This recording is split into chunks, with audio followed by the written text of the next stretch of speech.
So, you want to serve God with your whole life, including the music you listen to. But mainstream Christian music can start to feel repetitive. And secular pop? It's catchy, addictive, and everywhere. It's almost inescapable. Well, I'm here to provide you that escape. I'm 𝐦𝐤𝐬𝐬𝐬, and I've officially cut off secular music for over a year now. Ever since, I've been on the hunt for Christian music that I love. Music that actually matches my taste. And honestly, it's changed the way I've walked with God in such a deep way. So now I want to help you with that too. Because you know it's best not to fill your mind with worldly things. And it's hard to let go of music that sounds so good. In this video series that I'm doing, we look at Christian artists who sound just like your secular favorites. And I'll be on the series for quite a while, so do subscribe so you find more videos like this. So you have artists whose music you love without compromising on your values. I'll be sharing about who they are, who they remind me of, their standout songs, and why I think they're worth a listen. Because I get it.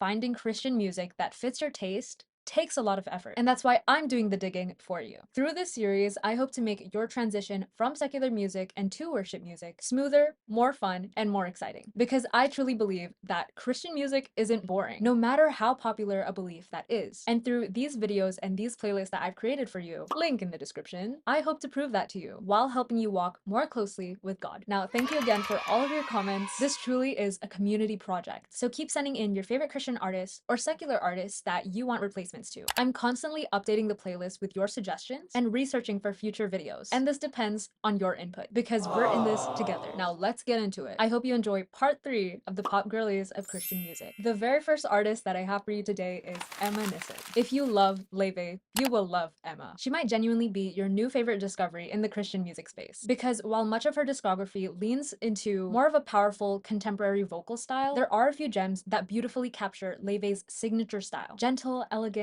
and emotionally rich. Up to the clouds when I'm turned around. Mountain mountains, they carry the light. The darkness left me blind. It left me numb inside my mind. Now, these 3 songs that I picked out genuinely had me thinking, this is 𝓿𝐵, this is it. If she were to create Christian music, this is what it would sound like. And so these 3 songs are in the playlist. Once again, link in the description. And that goes for all the songs that we'll be talking about in this video. Emma's musical roots run deep. Her dad wrote for the Swan Princess, and her mother introduced her to classical music. At college, she felt called to serve a mission in Sweden, where she discovered her talent for spirit-inspired songwriting. Wow, I think at some point she lost her voice. That's insane, because her vocals are so powerful. Now, again, the rest of Emma's music might not be exactly what you're looking for if you're looking for 𝓿𝐵 specifically, but she is 100% 𝓿𝐵 adjacent, and she's definitely worth exploring as an artist. So while I give those 3 tracks a listen, please take a look at the rest of her discography, because I'm very sure you'll find songs that you love there too. The second artist that I have for y'all is Liv Douglas. I know I did Taylor Swift already in this series, but I did the Evermore era. There is a difference, because this is the Folklore era. Will you remind me? I'll take it from here. If I fall, will you catch me? Genuinely, when I heard Liv's sound, immediately thought of Folklore. I don't know if it's because of the cover art of the EP, but definitely the production is so reminiscent of Folklore. And aside from Evermore, Folklore is definitely one of my favorites. You can ask anyone who knew me personally before I cut off secular music. I was genuinely obsessed with the Folklore era. By the time I upload this video, I'll have probably privated that playlist, but I even made a playlist regarding the entire Folklore era and how it ties into the Olivia Rodrigo, Sabrina Carpenter, Joshua Bassett scandal. I don't know, I was very emotionally tied to that situation. I guess because I was still a teenager when all of that happened and it was the biggest thing at the time. But anyway, moving on, Liv. She really has a raw and reflective tone when she sings. Warm indie folk acoustic texture and introspective lyricism. Her vocals are soft and expressive. It's kind of like a conversational charm reminiscent to Taylor Swift's Folklore. Now, I will say her style is more subtle than regular Christian music, so she doesn't always use overtly religious language, but there definitely are undertones of trust and identity in Christ, and of course redemption woven into her work. Her EP right now is under my no skip Christian albums playlist, and I'm really picky for those, so she did a really good cohesive lineup. Third artist that I have for y'all is Leslie Perez. Guys, I was not expecting to find a second Billie Eilish, but here we are! The first two songs of hers in the playlist genuinely exactly like Billie Eilish, because it really follows Billie's signature and minimalist style back then, whispery vocal delivery and emotional vulnerability. It's just so Billie. It screams Billie. I sat alone so I can finally understand.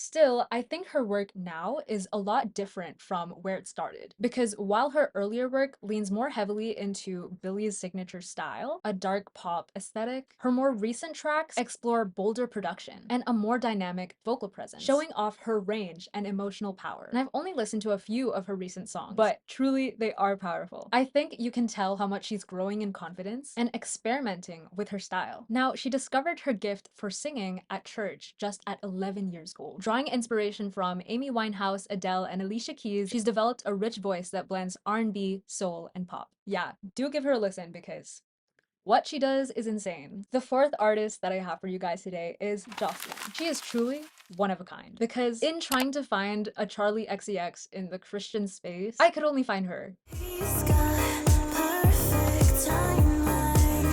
I know you heard my heart play strings before, but never really okay. And we'll be patient, we'll be far away from here. So if you listen to the songs that I just played, you'll realize only maybe one of those songs sound like Charli XCX. And that's because, me personally, I do not understand Charli XCX's style. I just don't know if I fully appreciate it, because it's more of the hyperpop, electropop sound. And it's not that Charli's sound is not good, it's just that it's not my personal music taste. And it's also quite different from everyone else in the playlist. And obviously, Charli's music is more associated with almost like this vulgar kind of lifestyle. But yeah, if you notice, only one of her songs that I included in the playlist genuinely sounds like Charli XCX. The other two are more laid-back songs, not really in Charli XCX's signature style, but I chose songs that I could genuinely appreciate from 𝐤𝐻𝐿. So I'm not saying that some of her music is good, some of her music is bad. I'm saying that I don't know if I feel 100% comfortable recommending you songs that I don't 100% love. Even though I'm so thankful to 𝐤𝐻𝐿 for giving us this option, Christian music that sounds like Charli XCX. Because again, out of everyone in the Christian music space, I could only find hers that sounds like Charli's. To reiterate, I appreciate 𝐤𝐻𝐿 so much for her work in including this in the Christian music space, but I have a personal resistance to it because it really parallels with Charli XCX's music. If you listen to the rest of 𝐤𝐻𝐿's discography, maybe you'll understand what I mean and why I'm a bit hesitant to include this in the playlist. Because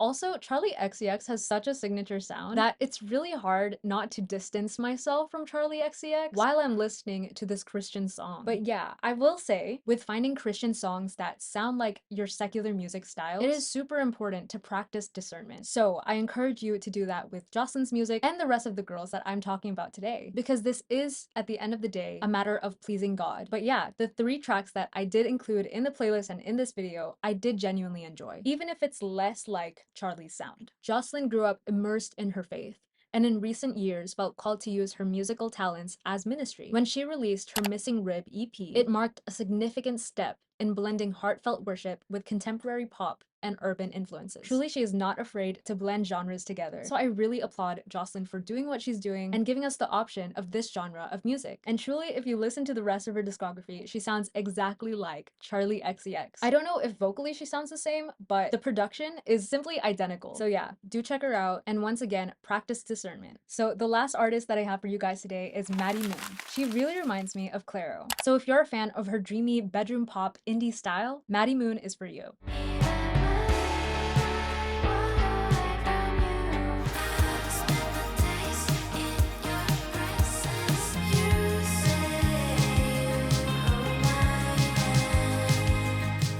She is so talented because she plays multiple instruments, writes, and self-produces. She's shared about how encountering Jesus has helped her through her darkest places and has helped her find her creative voice. That said, I want to give a gentle heads up to you guys. While these specific tracks that I've played for you lean more into God-centered music or spiritually reflective themes, much of her wider discography feels a bit more secular. Still, I think she's a great artist to explore if you're looking for a Christian Clairo, because these 3 tracks in particular really remind me of her and honestly fit beautifully into that space. Hi y'all, it's me editing. I just wanted to add some things about Maddie Moon because I read her testimony on her Instagram and it's just so good. I wanted to read some of it to y'all. I was suicidal, depressed, on medication, and putting all into new age and witchcraft. Now I am free, free indeed.